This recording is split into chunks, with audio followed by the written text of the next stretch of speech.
భాష్యం విద్యా సంస్థల అధినేత ప్రవీణ్ ఇప్పుడు తెలుగుదేశం పార్టీ తరపున పోటీ చేస్తున్నారు. తన మీద ఒక తీవ్ర ఆరోపణ వైఎస్ఆర్ కాంగ్రెస్ పార్టీ సొంత పత్రిక సాక్షి చేసింది.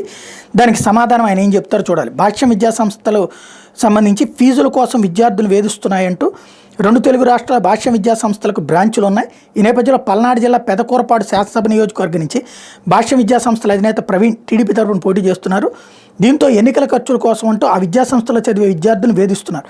విద్యా సంవత్సరం ముగిసేలోగా ఫీజులు చెల్లిస్తామని విద్యార్థుల తల్లిదండ్రులు చెప్తున్నా భాష్యం యాజమాన్యం పట్టించుకోవడం లేదు. ఫీజులు చెల్లిస్తే బడికి పంపాలంటూ హుకుం జారీ చేస్తుంది.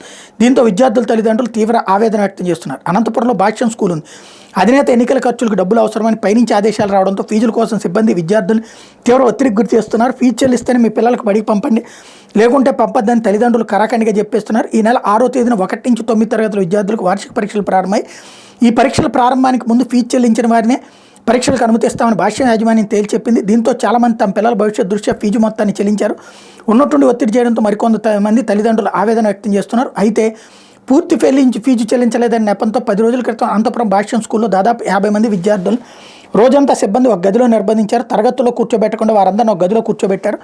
అది కూడా బెంచీలపై కాకుండా నేలపై కూర్చోబెట్టి ఇబ్బందులకు గురి చేశారు. సాయంత్రం పాఠశాల సమయం ముగిశాక వారిని ఇళ్లకు పంపడంతో విద్యార్థులు తమ తల్లిదండ్రులతో గోడు చెప్పుకున్నారు. దీంతో మరుసటి రోజు పాఠశాలకు వెళ్లిన తల్లిదండ్రులు ప్రిన్సిపాల్ ఉపాధ్యాయులు నిలదీశారు. పాఠశాల ఇన్ఛార్జ్ అనిల్ కుమార్ నిర్లక్ష్యంగా సమాధానం ఇస్తే యాజమాన్యం నుంచి తమకు తీవ్రస్థాయిలో ఒత్తిడి ఉందని తామేమీ చేయలేమని విద్యార్థులు తల్లిదండ్రులు తేల్చెప్పారు. ఎవరితోనైనా చెప్పుకొని ముందు ఫీజు కట్టండి అని చెప్పడంతో ఆగ్రహించిన తల్లిదండ్రులు తిరగబడ్డారు. సమస్య పెద్దదయ్యే పరిస్థితి కనిపించడంతో కాస్త వెనక్కి తగ్గి నెల 12 లోపు అందరూ ఫీజు చెల్లించాలని తల్లిదండ్రులు పాఠశాల ప్రిన్సిపాల్ సూచించారు.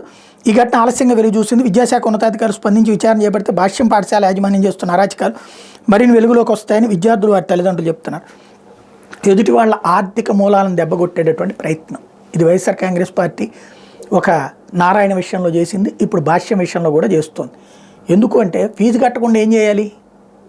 పోనీ ప్రభుత్వం ఫీజు కట్టకుండా విద్యార్థుల్ని డైరెక్ట్గా పరీక్షలకు పంపిస్తుందా? పరీక్ష ఫీజు ఉంటుంది కదా, అది కట్టకుండా డబ్బులు కట్టలేమన్నారని చెప్పి పంపిస్తుందా? పంపించదు కదా.